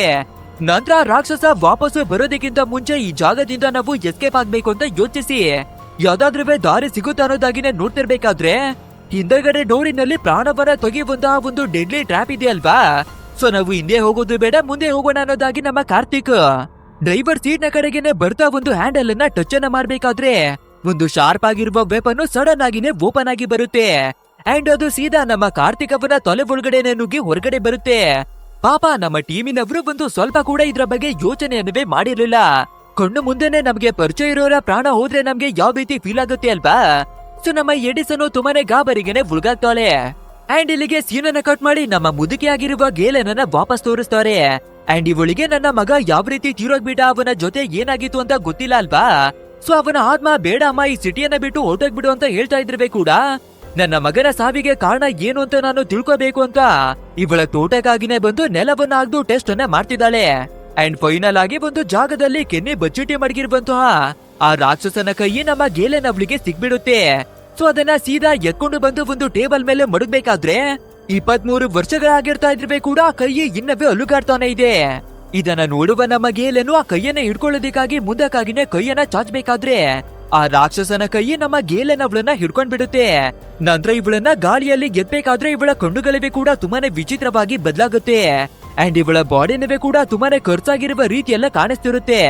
ಅಂಡ್ ಇಲ್ಲಿಗೆ ಸೀನನ್ನ ಕಟ್ ಮಾಡಿ ನಮ್ಮ ಡ್ಯಾನ್ ಮತ್ತೆ ಡೇವಿಡ್ ಇಬ್ರನ್ನುವೇ ತೋರಿಸ್ಬೇಕಾದ್ರೆ ಅವರ ಪೂರ್ತಿಯಾದ ಟೀಮ್ ಅನ್ನ ಕಟ್ಕೊಂಡು ಆ ರಾಕ್ಷಸನನ್ನ ಹುಡ್ಕೋದಿಕ್ಕಾಗಿ ಎಲ್ಲಾ ಪ್ಲಾನ್ ಗಳನ್ನ ಮಾಡ್ತಾ ಇದ್ದಾರೆ. ಅಂಡ್ ಇದೇ ಟೈಮಿಗೆ ಟೀಮ್ ಲೀಡರ್ ಆಗಿರುವ ಮೈಕಲ್ ಅನ್ನುವ ಒಬ್ಬ ವ್ಯಕ್ತಿ ಅವನು ಮಾಡಿಫೈ ಅನ್ನ ಮಾಡ್ಕೊಂಡಿರುವ ಕಾರಿನ ಜೊತೆ ಇದೇ ಜಾಗಕ್ಕಾಗಿನೇ ಬರ್ತಾನೆ. ಅಂಡ್ ಅದರಲ್ಲಿ ಒಂದು ದೊಡ್ಡದಾದ ಮಿಷಿನ್ ಗನ್ ಅನ್ನು ಕೂಡ ತಂದಿದ್ದಾನೆ. ಅಂದ್ರೆ ಒಂದು ನಿಮಿಷಕ್ಕೆ 6000 ಬುಲೆಟ್ ಗಳನ್ನ ಫೈರ್ ಮಾಡುವ ಕೆಪಾಸಿಟಿಯನ್ನ ಮಡಗಿದೆ ಈ ಗನ್. ಸೊ ಇದನ್ನ ನೋಡ್ಬೇಕಾದ್ರೆ ಖಂಡಿತ ಆ ಕ್ರೀಪರ್ ಅನ್ನ ನಾವು ಇದರಿಂದ ಧ್ವಂಸವನ್ನ ಮಾಡಬಹುದು ಅಂತ ಎಲ್ಲರಿಗೂ ಧೈರ್ಯ ಬರುತ್ತೆ. ಇನ್ನೊಂದ್ ಕಡೆಯಲ್ಲಿ ನಮ್ಮ ಮುದುಕಿ ಆಗಿರುವ ಗೇಲನ್ನ ತೋರಿಸ್ಬೇಕಾದ್ರೆ ಇವಾಗ ಕೈನಿಂದ ಬಿಡಿಸ್ಕೊಂಡು ಕಾನ್ಶಿಯಸ್ ಗೆನೆ ಬಂದಿರ್ತಾಳೆ. ಸೊ ಪೊಲೀಸ್ ಅವರಾಗಿರುವ ನಮ್ಮ ಡೇವಿಡ್ ಡ್ಯಾನ್ ಗೆನೆ ಕಾಲ್ ಅನ್ನ ಮಾಡಿ ಕರೆದಿದ್ದಾಳೆ. ಅಂದ್ರೆ ಇವಳಿಗೆ ಆ ದುಷ್ಟಶಕ್ತಿ ಯಾರು, ಅವನ ಜೀವನದಲ್ಲಿ ಏನೆಲ್ಲ ನಡೆದಿರ್ತಾ ಇದೆ, ಹಾಗೆ ಅವನು ರಾಕ್ಷಸನ ರೂಪದಲ್ಲಿ ಏನಕ್ಕೆ ಇದ್ದಾನೆ ಅಂತ ಎಲ್ಲ ಸತ್ಯಗಳಿವೆ ಗೊತ್ತಾಗ್ಬಿಟ್ಟಿದೆ. ಬಟ್ ಆದ್ರೆ ನಾನು ಆ ವಿಷಯಗಳನ್ನ ನಿಮ್ಗೆ ಹೇಳೋದಿಕ್ಕೆ ಆಗೋದಿಲ್ಲ. ಅಂಡ್ ಆ ರಾಕ್ಷಸನನ್ನೇ ಕೂಡ ಹಿಡಿಯೋದು ಅಷ್ಟೊಂದು ಸುಲಭವಲ್ಲ ಅನ್ನೋದಾಗಿನೇ ಹೇಳ್ಕೊತಾಳೆ. ಆದ್ರೆ ಇದನ್ನ ಕೇಳುವಂತಹ ನಮ್ಮ ಡ್ಯಾನ್ಗೆ ಕ್ಯೂರಿಯಾಸಿಟಿಯನ್ನ ತಡೆಯೋದಿಕ್ಕೆ ಆಗೋದಿಲ್ಲ. ಸೊ ಆ ರಾಕ್ಷಸನ ಬಗ್ಗೆ ನಾವು ಖುದ್ದಾಗಿನೇ ನೋಡ್ಬೇಕು ಅಂತ ಯೋಚಿಸಿ ಆ ದುಷ್ಟಶಕ್ತಿಯ ಕೈಯನ್ನ ಹಿಡ್ಕೊಳ್ಳೋದಕ್ಕಾಗಿ ಇವನುವೆ ಡಿಸೈಡ್ ಅನ್ನ ಮಾಡ್ಕೋತಾನೆ. ನಮ್ಮ ಡೇವಿಡ್ವೇ ಕೂಡ ಬೇಡ ಕಣೋ, ಅದರಿಂದ ತೊಂದರೆ ಆಗ್ಬಹುದು ಅಂತ ಎಷ್ಟೋ ತಡೆಯೋದಿಕ್ಕಾಗಿನೇ ನೋಡ್ತಾನೆ. ಆದ್ರೆ ನಮ್ಮ ಡ್ಯಾನು ಯಾರ ಮಾತನ್ನವೇ ಕೇಳದೆ ಸೀದಾ ಅದ್ರ ಕೈಯನ್ನ ಹಿಡ್ಕೊಬಿಡೋದ್ರಿಂದ ಇವನಿಗೆ ತುಂಬಾನೇ ವಿಚಿತ್ರವಾದ ಫೀಲಿಂಗ್ಗಳು, ಅಮಾನುಷವಾದ ಶಕ್ತಿಗಳೆಲ್ಲ ಕಾಣಿಸ್ತಿರುತ್ತೆ. ಇದನ್ನ ನೋಡುವ ನಮ್ಮ ಟೀಮಿನವರು ಇವನನ್ನ ಬಿಡಿಸ್ಬೇಕಾದ್ರೆ ಕೆಳಗಡೆಗಾಗಿನೇ ಬಿದ್ದೋಗ್ಬಿಡ್ತಾನೆ. ಅಂಡ್ ಇವನ ಕಣ್ಗಳಿವೆ ಕೂಡ ಬಿಳಿ ಬಣ್ಣಕ್ಕಾಗಿನೇ ಬದಲಾಗುತ್ತೆ. ಅಂಡ್ ಯಾವಾಗ ಇವನು ಕಾನ್ಶಿಯಸ್ಗೆ ಬಂದು ಎಚ್ಚರಿ ಆಗ್ತಾನೋ ನಮ್ಮ ಟೀಮಿನವರು ನೀನು ಏನನ್ನ ನೋಡ್ದೆ ಅನ್ನೋದಾಗಿನೇ ಕೇಳ್ತಾರೆ. ಬಟ್ ಆದ್ರೆ ಇವನು ಎಷ್ಟೊಂದು ಗಾಬರಿಯಾಗಿದ್ದಾನೆ ಅಂದ್ರೆ ಇವನ ಬಾಯಿನಿಂದ ಒಂದು ಮಾತು ಕೂಡ ಬರ್ತಾನೆ ಇರೋದಿಲ್ಲ. ಅಂಡ್ ಇದೇ ಟೈಮಿಗೆ ನಮ್ಮ ಮೈಕಲ್ಗೆ ಒಂದು ಮೆಸೇಜ್ ಕೂಡ ಬರುತ್ತೆ. ಅಂದ್ರೆ ಒಂದು ದೊಡ್ಡದಾದ ಹೈವೇನಲ್ಲಿ ಯಾವ್ದೋ ಒಂದು ಕಾರು ಪಲ್ಟಿ ಆಗಿದ್ಯಂತೆ. ಅಂಡ್ ಅದನ್ನ ಯಾವ್ದೋ ಒಂದು ಕ್ರಿಯೇಚರ್ ಉಂಟಿಸಿದೆ ಅನ್ನೋದಾಗಿನೇ ಹೇಳಿರ್ತಾರೆ. ಅಂದ್ರೆ ಅದು ಬೇರೆ ಏನಿವೆ ಅಲ್ಲ, ಇವರು ಹುಡುಕೆ ಬರ್ತಾ ಇರುವ ಕ್ರೀಪರ್ ಅಂತ ಗೊತ್ತಾಗ್ಬಿಡುತ್ತೆ. ಸೊ ಇದನ್ನ ಕೇಳುವಂತಹ ನಮ್ಮ ಡೇವಿಡ್ ಡ್ಯಾನು ಎಲ್ಲರಿಗೂ ಕೂಡ ರೆಡಿಯಾಗಿ ಆ ರಾಕ್ಷಸನ ಕಥೆಯನ್ನ ಮುಗಿಸೋದಿಕ್ಕಾಗಿ ಆರ್ಡರ್ ಅನ್ನ ತಗೊಂಡು ಹೊರಟು ಬರ್ತಾರೆ. ಅಂಡ್ ಫೈನಲಿ ಹೈವೇಗುವೆ ಕೂಡ ತಲುಪಿ ಆ ದುಷ್ಟಶಕ್ತಿಯ ಟ್ರಕ್ ಅನ್ನ ಹುಡುಕ್ ಬಿಡ್ತಾರೆ. ಅಂಡ್ ಇವಾಗ ನಮ್ಮ ಡೇವಿಡ್ ಒಂದು ಗನ್ ಅನ್ನ ಎತ್ಕೊಂಡು ಆ ಟ್ರಕ್ ನ ಟೈರ್ ಗೆ ಶೂಟ್ ಅನ್ನ ಮಾಡಿ ಅದನ್ನ ಪಂಚರ್ ಮಾಡೋಣ ಅನ್ನೋದಾಗಿನೇ ನೋಡ್ತಾನೆ. ಬಟ್ ಆದ್ರೆ ಇವನು ಹೊಡೆಯುವ ಬುಲೆಟ್ ರಿವರ್ಸ್ ಇವನ ಕಡೆಗಾಗಿನೇ ಬಂದು ಹೊಡೆಯುತ್ತೆ. ಸರಿ ಓಕೆ, ಟ್ರಕ್ಕಿಗಾದ್ರೆ ಶೂಟ್ ಅನ್ನ ಮಾಡಿ ನೋಡೋಣ ಅಂತ ಅಲ್ಲಿ ಶೂಟ್ ಮಾಡ್ಬೇಕಾದ್ರೆ ಆ ಬುಲೆಟ್ ಕೂಡ ರಿವರ್ಸ್ ಆಗಿ ಇವರ ಕಾರ್ಗೆನೆ ಬಂದು ಹೊಡೆಯುತ್ತೆ. ಅಂಡ್ ಇವಾಗ ಸಡನ್ ಆಗಿ ಆ ರಾಕ್ಷಸನ ಕಾರಿನಿಂದ ಒಂದು ಬಾಂಬ್ ಕೆಳಗಡೆಗಾಗಿನೇ ಉರುಳ್ಕೊಂಡು ಬರುತ್ತೆ. ಬಟ್ ಆದ್ರೆ ಗಾಡಿಯನ್ನ ಓಡಿಸ್ತಾ ಇರೋದು ನಮ್ಮ ಡ್ಯಾನ್ ಆಗಿರೋದ್ರಿಂದ ಸೈಡಿಗಾಗಿನೇ ತಿರುಗಿಸಿ ಆ ಬಾಂಬಿನಿಂದ ಹೇಗೋ ಬಚಾವಾಗ್ತಾರೆ. ಬಟ್ ಆದ್ರೆ ಇವರಿಗೆ ಗೊತ್ತಿರ್ತಾ ಇಲ್ಲ ಅನ್ಸುತ್ತೆ ಇವರು ಬಿದ್ದಿರ್ತಾ ಇರೋದು ಒಂದು ದುಷ್ಟಶಕ್ತಿಯ ಹಿಂದಕ್ಕಾಗಿ ಅಂತ. ಯಾಕಂದ್ರೆ ಹಿಂದೆ ಹೋಗಿರುವ ಬಾಂಬು ಇವರ ಕಡೆಗಾಗಿನೇ ರಿವರ್ಸ್ ಬರ್ತಿರುತ್ತೆ. ಆದ್ರೆ ಪರವಾಗಿಲ್ಲ, ನಮ್ಮ ಡೇವಿಡ್ ತಲೆಯನ್ನ ಓಡ್ಸಿ ಅದು ಹತ್ರ ಬರೋದಕ್ಕಿಂತ ಮುಂಚೆ ಗನ್ನಿನಿಂದ ಶೂಟ್ ಮಾಡಿ ಅದನ್ನ ಡಮ್ ಅನ್ನಿಸ್ತಾನೆ. ಇನ್ನೊಂದ್ ಕಡೆಯಲ್ಲಿ ನಮ್ಮ ಮೈಕಲ್ಲು ಮಿಷಿನ್ ಗನ್ನನ್ನು ಎತ್ಕೊಂಡು ಆಪೋಸಿಟ್ ನಿಂದ ಬರ್ತಾ ಇದ್ದಾನೆ. ಅಂಡ್ ಇದನ್ನ ನೋಡುವ ನಮ್ಮ ಡ್ಯಾನು ಫಟಾಫಟ್ ಅಂತ ವಾಕಿ ಟಾಕಿಯನ್ನ ಎತ್ತಿ ನೀನೇನಾದ್ರೂ ಆ ಟ್ರಕ್ಕಿಗೆ ಶೂಟ್ ಮಾಡಿದ್ರೆ ಬುಲೆಟ್ ಗಳು ರಿವರ್ಸ್ ಬಂದು ನಿಮ್ಗೆನೆ ಹೊಡೆಯುತ್ತೆ ಅನ್ನೋದಾಗಿನೇ ಹೇಳ್ಕೊತಿರ್ತಾನೆ. ಬಟ್ ಆದ್ರೆ ನಮ್ಮ ಡ್ಯಾನು ಏನನ್ನೇ ಹೇಳಿದ್ರೆ ಕೂಡ ಮೈಕಲ್ಗೆ ಏನುವೆ ಕೇಳ್ಸೋದಿಲ್ಲ. ಆದ್ರಿಂದ ಸೀದಾ ಗನ್ನನ್ವೇ ಕೂಡ ಸ್ಟಾರ್ಟ್ ಅನ್ನ ಮಾಡ್ಕೊಂಡು ಬೇರೆಯಾಗಿ ಶೂಟ್ ಗಳನ್ನ ಮಾಡ್ಬಿಡ್ತಾನೆ. ಅಂಡ್ ನಮ್ಮ ಡ್ಯಾನು ಯಾವ ರೀತಿ ಯೋಚನೆಯನ್ನ ಮಾಡಿದ್ನೋ ಅದೇ ರೀತಿಯಾಗಿನೇ ಆಗ್ಬಿಡುತ್ತೆ. ಅಂದ್ರೆ ಅವನು ಶೂಟ್ ಮಾಡುವ ಎಲ್ಲಾ ಬುಲೆಟ್ ಗಳಿವೆ ಕೂಡ ರಿವರ್ಸ್ ಆಗಿನೇ ಬಂದು ಈ ಮೈಕಲ್ ಮತ್ತೆ ಡ್ರೈವರ್ ನ ಕಥೆಯನ್ನ ಆನ್ ದ ಸ್ಪಾಟ್ ಮುಗಿಸಾಕ್ಬಿಡುತ್ತೆ. ಅಂಡ್ ಈ ಕಡೆ ನಮ್ಮ ಡ್ಯಾನು ಮತ್ತೆ ಡೇವಿಡ್ ನ ಪರಿಸ್ಥಿತಿಯನ್ನ ನೋಡೋದಾದ್ರೆ ಇವಾಗ ಟ್ರಕ್ ನಿಂದ ಮತ್ತೆ ಒಂದು ಬಾಂಬು ಕೆಳಗಡೆಗಾಗಿನೇ ಉರುಳ್ಕೊಂಡು ಬರುತ್ತೆ. ಬಟ್ ಆದ್ರೆ ಈ ಬಾರಿ ನಮ್ಮ ಡ್ಯಾನು ಅದ್ರಿಂದ ತಪ್ಪಿಸ್ಕೊಳ್ಳೋದಿಕ್ಕೆ ಆಗೋದಿಲ್ಲ. ಸೊ ಇವರ ಕಾರ್ನ ಹತ್ರಕ್ಕಾಗಿನೇ ಬಂದು ಬ್ಲಾಸ್ಟ್ ಆಗ್ಬಿಡೋದ್ರಿಂದ ಕಾರ್ ಕೂಡ ಪಲ್ಟಿಯಾಗಿ ಬಿದ್ದೋಗುತ್ತೆ. ಕಾರ್ ಏನೋ ಧ್ವಂಸವಾಗುತ್ತೆ. ಆದ್ರೆ ಒಳಗಡೆ ಇರುವ ನಮ್ಮ ಡ್ಯಾನ್ ಮತ್ತೆ ಡೇವಿಡ್ ಹೇಗೋ ಬದುಕುಳಿದು ಹೊರಗಡೆಗಾಗಿನೇ ಎಳ್ದು ಬರ್ತಾರೆ. ಅಂಡ್ ಇವಾಗ ರಾಕ್ಷಸನ ಟ್ರಕ್ವೇ ಕೂಡ ರಿವರ್ಸ್ ಅನ್ನ ತಗೊಂಡು ಇವರ ಹತ್ರಕ್ಕಾಗಿನೇ ಬರುತ್ತೆ. ಅಂಡ್ ಅದ್ರ ಒಳಗಡೆ ಇರುವ ರಾಕ್ಷಸ ಕೂಡ ಆರನ್ನ ಮಾಡಿ ಇವರನ್ನ ಚುಡಾಯಿಸೋದಕ್ಕಾಗಿನೇ ನೋಡುತ್ತೆ. ನಂತರ ರಾಕ್ಷಸ ಕಾರನ್ನ ಬಿಟ್ಟು ಕೆಳಗಡೆಗಾಗಿ ಇಳಿಬೇಕಾದ್ರೆ ಅದನ್ನ ನೋಡುವ ನಮ್ಮ ಡೇವಿಡ್ ಗನ್ನನ್ನ ಎತ್ಕೊಂಡು ಕೊನೆಯದಾಗಿ ಇದರ ಕಥೆಯನ್ನ ಮುಗಿಸ್ಬಿಡೋಣ ಅನ್ನೋದಾಗಿನೇ ರೆಡಿಯಾಗಿ ನಿಂತ್ಕೋತಾನೆ. ಆದ್ರೆ ಇದನ್ನ ನೋಡುವ ನಮ್ಮ ಡ್ಯಾನು ಡೇವಿಡ್ ಅನ್ನ ತೊಡೆಯೋದಕ್ಕಾಗಿನೇ ಟ್ರೈಯನ್ನ ಮಾಡ್ತಾನೆ. ಯಾಕಂದ್ರೆ ಆ ಕ್ರೀಪರ್ಗೆ ನಾವು ಕೋಪವನ್ನ ಬರೆಸ್ಬಿಟ್ರೆ ನಾವು ಬದುಕೋದಿಕ್ಕೆ ಆಗೋದಿಲ್ಲ ಅಂತ. ಅಂಡ್ ಇದ್ರ ನಡುವೆ ನಮ್ಮ ಡ್ಯಾನ್ ಅವನ ಕಣ್ಣಿಗೆ ಮೈಕಲ್ ತಂದಿದ್ದ ಮಷಿನ್ ಗನ್ನು ಕಾಣಿಸುತ್ತೆ. ಸೊ ಫಟಾಫಟ್ ಅಂತ ಅದ್ರ ಹತ್ರಕ್ಕಾಗಿನಾದ್ರೂ ಹೋಗಿ ಅದನ್ನ ಬಳಸಿ ಕ್ರೀಪರ್ ನ ಕಥೆಯನ್ನ ಮುಗಿಸೋಣ ಅನ್ನೋದಾಗಿನೇ ಯೋಚನೆಯನ್ನ ಮಾಡ್ಕೋತಾನೆ. ಅಂಡ್ ಈ ಕಡೆ ರಾಕ್ಷಸನನ್ನ ನೋಡ್ಬೇಕಾದ್ರೆ ಒಂದು ಕೊಡಲಿಯನ್ನ ಎತ್ಕೊಂಡು ನಮ್ಮ ಡೇವಿಡ್ ಅವನ ಕಥೆಯನ್ನ ಮುಗಿಸೋದಿಕ್ಕಾಗಿನೇ ಹೊರಟು ಬರ್ತಿದೆ. ಆದ್ರೆ ನಮ್ಮ ಡೇವಿಡ್ ಗನ್ನನ್ನ ಎತ್ತಿ ಫೈರ್ ಅನ್ನ ಮಾಡ್ಬೇಕಾದ್ರೆ ಮೊದಲನೇ ಬುಲೆಟ್ ಅನ್ನ ಕೊಡಲಿಯಿಂದ ತುಂಬಾನೇ ಈಸಿಯಾಗಿನೇ ತೊರೆದು ಹಾಕುತ್ತೆ. ಅಂಡ್ ಎರಡನೇದಾಗಿ ನಮ್ಮ ಡೇವಿಡ್ ಕೂಡ ಮತ್ತೆ ಶೂಟ್ ಅನ್ನ ಮಾಡ್ಬೇಕಾದ್ರೆ ಆ ಬುಲೆಟ್ ಸೀದಾ ರಾಕ್ಷಸನ ಟೋಪಿಗಾಗಿನೇ ಬಂದು ಹೊಡೆಯುತ್ತೆ. ಇದನ್ನ ನೋಡಿ ಇನ್ನಷ್ಟು ಕೋಪವನ್ನ ಮಾಡ್ಕೊಳ್ಳುವ ರಾಕ್ಷಸ ಸೀದಾ ಇವನ ಕಥೆಯನ್ನ ಮುಗಿಸೋಣ ಅಂತ ಬರ್ತಿರ್ಬೇಕಾದ್ರೆ ನಮ್ಮ ಡೇವಿಡ್ ಮತ್ತೆ ಶೂಟ್ ಅನ್ನ ಮಾಡೋದಿಕ್ಕೆ ನೋಡ್ತಾನೆ. ಆದ್ರೆ ಆ ರಾಕ್ಷಸ ಒಂದು ಸ್ಪಿನ್ನರ್ ಅನ್ನ ಎಷ್ಟು ಆ ಗನ್ನನ್ನೇ ಡೆಮೊಲಿಷನ್ ಮಾಡುತ್ತೆ. ನಂತರ ಆ ರಾಕ್ಷಸ ಫೈನಲ್ ಆಗಿ ಡೇವಿಡ್ ಅವನ ಕಥೆಯನ್ನ ಮುಗಿಸೋದಿಕ್ಕೆ ಎರ್ರ ಬಿರಿಯಾಗಿನೇ ಬರ್ತಿರುತ್ತೆ. ಅಂಡ್ ಇವನ ಕತೆ ಇಲ್ಲಿಗೆನೆ ಮುಗ್ದೋಗ್ತಿದೆ ಅಂತ ನಾವು ಅನ್ಕೋತಿರ್ಬೇಕಾದ್ರೆ ಇದನ್ನ ನೋಡುವ ನಮ್ಮ ಡ್ಯಾನು ಆ ರಾಕ್ಷಸನನ್ನ ಕರೆದು ಮಷಿನ್ ಗನ್ ನಡುವೆ ಕೂಡ ತೋರಿಸಿ ಧೈರ್ಯವಿದ್ರೆ ನನ್ನ ಹತ್ರಕ್ಕೆ ಬಾನೋದಾಗಿನ ಕರೆದ್ ಬಿಡ್ತಾನೆ. ಸೊ ಇದರಿಂದ ಕೋಪವಾಗುವ ರಾಕ್ಷಸ ಕೂಡ ಇವನ ಕಡೆಗಾಗಿನೇ ಬಂದ್ಬಿಡುತ್ತೆ. ಆದ್ರೆ ದುರ್ಭಾಗ್ಯ ಏನು ಅಂದ್ರೆ ಆ ಮಷಿನ್ ಗನ್ನು ಸ್ಟ್ರಕ್ ಆಗಿನೇ ಒಂದು ಜಾಗದಲ್ಲಿ ಕೆಟ್ಟೋಗಿ ನಿಂತೋಗಿದೆ. ಸೊ ಅದನ್ನ ಎಷ್ಟೇ ಕಷ್ಟವನ್ನ ಪಟ್ಟು ಎಳೆದ್ರೆ ಕೂಡ ಬರ್ತಾನೆ ಇರೋದಿಲ್ಲ. ಸೊ ನಮ್ಮ ಕಥೆನವೇ ಕೂಡ ಮುಗ್ದೋಗ್ತಿದೆ ಅಂತ ನಮ್ಮ ಡ್ಯಾನು ಅನ್ಕೋತಿರ್ಬೇಕಾದ್ರೆ ಕೊನೆಯದಾಗಿ ಇವನ ಎಲ್ಲಾ ಶಕ್ತಿಯನ್ನ ಒಟ್ಟಾಗಿನೇ ಸೇರಿಸಬೇಕಾದ್ರೆ ಗನ್ನು ಆಕ್ಟಿವೇಟ್ ಆಗುತ್ತೆ. ಅಂಡ್ ಹಾರ್ಕೊಂಡು ಬರ್ತಾ ಇರುವ ರಾಕ್ಷಸನಿಗೆ ಎರ್ರ ಬಿರಿಯಾಗಿ ಶೂಟ್ ಅನ್ನ ಮಾಡ್ತಾನೆ. ಸಾವಿರಾರು ಬುಲೆಟ್ ಗಳನ್ನ ಇಳ್ಸಿರ್ತಾ ಇದ್ರೆ ಕೂಡ ಅವನಿಗೆ ಏನವೇ ಆಗೋದಿಲ್ಲ. ಸೀದಾ ಹಾರಿ ಕೈಯಲ್ಲಿರುವ ಕೊಡಲಿಯನ್ನ ಡ್ಯಾನ್ ಅವನ ತಲೆಗಾಗಿನೇ ಇಟ್ಟು ತಲೆಯನ್ನ ಬೇರೆಯಾಗಿನೇ ಮಾಡಿ ಹಾಕುತ್ತೆ. ಇದನ್ನ ನೋಡುವ ನಮ್ಮ ಡೇವಿಡ್ ಏನನ್ವೇ ಮಾಡೋದಕ್ಕೆ ಆಗ್ದಿರೋ ಆ ಜಾಗದಿಂದ ಓಡಿ ಬರ್ಬೇಕಾಗುತ್ತೆ. ಅಂಡ್ ಇಲ್ಲಿಗೆ ಸೀನನ್ನ ಕಟ್ ಮಾಡಿ ಮುದುಕೆ ಆಗಿರುವ ನಮ್ಮ ಗೇಲೆನ್ ಅವಳನ್ನ ತೋರಿಸ್ಬೇಕಾದ್ರೆ ಇವಾಗ ಆ ಕ್ರೀಪರು ತನ್ನ ಕೈಯನ್ನ ತಗೊಳ್ಳೋದಿಕ್ಕೆ ನಮ್ಮ ಹತ್ರವಾಗಿ ಬಂದೇ ಬರುತ್ತೆ. ಸೊ ಆ ಗ್ಯಾಪಿನಲ್ಲಿ ಅದರ ಕಥೆಯನ್ನ ನಾವು ಮುಗಿಸ್ಲೇಬೇಕು ಅಂತ ಅಂತಿಮ ಯುದ್ಧಕ್ಕಾಗಿ ರೆಡಿಯಾಗಿ ಕುಳಿತಿದ್ದಾಳೆ. ಸೊ ಅದೇ ರೀತಿಯಾಗಿ ಒಂದು ಫ್ಲಾಶ್ ಲೈಟ್ ಇವಳ ಕಡೆಗಾಗಿ ಬರ್ಬೇಕಾದ್ರೆ ಮೇ ಬಿ ಆ ರಾಕ್ಷಸ ಬಂದ್ಬಿಟ್ಟ ಅಂತ ಗನ್ನನ್ನ ಎತ್ತಿ ಪಾಯಿಂಟ್ ಅನ್ನ ಮಾಡಿ ನಿಂತ್ಕೋತಾಳೆ. ಆದ್ರೆ ಇಲ್ಲಿಗೆ ಬಂದಿರೋದು ನಮ್ಮ ಬಡ್ಡಿಯಾಗಿರ್ತಾನೆ. ಅಂಡ್ ನಿಮ್ಮ ಆಡಿಸನ್ ಅವಳನ್ನ ಆ ಕ್ರಿಯೇಚರ್ ಎತ್ಕೊಂಡು ಹೋಗ್ಬಿಟ್ಟಿದೆ ಅನ್ನೋದಾಗಿನವೇ ಕೂಡ ಹೇಳ್ಕೊತಾನೆ. ಇಲ್ಲಿಗೆ ಸೀನ್ ಎಲ್ಲ ಕಟ್ ಮಾಡಿ ನಮ್ಮ ಆಡಿಸನ್ ಅವಳನ್ನ ತೋರಿಸ್ಬೇಕಾದ್ರೆ ಟ್ರಕ್ಕಿನ ಹೊರಗಡೆಯಿಂದ ಯಾವ್ದೋ ಒಂದು ಶಬ್ದ ಕೇಳಿ ಬರೋದಾಗಿ ಫೀಲ್ ಆಗುತ್ತೆ. ಸೊ ಆ ಕ್ರೀಪರು ಬಂದ್ಬಿಡ್ತಾ ಇದೆ, ನಮ್ಮ ಕಥೆಯನ್ನ ಮುಗಿಸ್ಬಿಡುತ್ತೆ ಅಂತ ತಿಳ್ಕೊಂಡು ಒಂದು ಬಟ್ಟೆಯನ್ನ ಒಚ್ಕೊಂಡು ಸತ್ತೋಗಿರೋರು ಹಾಗೆ ಆಕ್ಟಿಂಗ್ ಅನ್ನ ಮಾಡೋದಿಕ್ಕೆ ನೋಡ್ತಾಳೆ. ಬಟ್ ಆದ್ರೆ ಆ ಕ್ರೀಪರ್ ಬಂದು ಬಟ್ಟೆಯನ್ನವೇ ಕೂಡ ತೆಗೆದು ಇವಳನ್ನ ಹಿಡ್ಕೊಂಡ್ ಬಿಡುತ್ತೆ. ಅಂಡ್ ಇವಳನ್ನ ತಿನ್ನೋದಕ್ಕೆ ಕೂಡ ಬೇಕಾದ ಎಲ್ಲ ರೆಡಿಗಳನ್ನ ಮಾಡ್ಕೊತಿರುತ್ತೆ. ಸೊ ಚಾಕುವನ್ನ ಎತ್ಕೊಂಡು ಬರೋದಕ್ಕಾಗಿ ಉಲ್ಟಾ ತಿರ್ಕೋಬೇಕಾದ್ರೆ ಅದೇ ಗ್ಯಾಪ್ ಅನ್ನ ಯೂಸ್ ಮಾಡ್ಕೊಂಡು ನಮ್ಮ ಆಡಿಸನ್ ಒಂದು ಜಾಗದಲ್ಲಿ ಬಚ್ಚಿಟ್ಕೋತಾಳೆ. ಬಟ್ ಆದ್ರೆ ಆ ಕ್ರೀಪರು ನಮ್ಮ ಆಡಿಸನ್ ಅವಳನ್ನ ಮತ್ತೆ ಹುಡುಕ್ ಬಿಡುತ್ತೆ. ಆದ್ರೆ ಈ ಬಾರಿ ಇವಳು ಸ್ವಲ್ಪ ಯೋಚನೆಯನ್ನ ಮಾಡಿ ಅದೇ ಕಾರ್ತಿಕ್ ಅವರ ತೊಲೆಗೆ ಒಂದು ವೆಪನ್ ಚುಚ್ಕೊಂಡಿತ್ತು ಅಲ್ವಾ. ಸೊ ಇವಾಗ್ಲೇ ಕೂಡ ಅದೇ ಹ್ಯಾಂಡಲ್ ಅನ್ನ ತಿರುಗಿಸಿ ಅದನ್ನ ಆಕ್ಟಿವೇಟ್ ಮಾಡ್ಬಿಡ್ತಾಳೆ.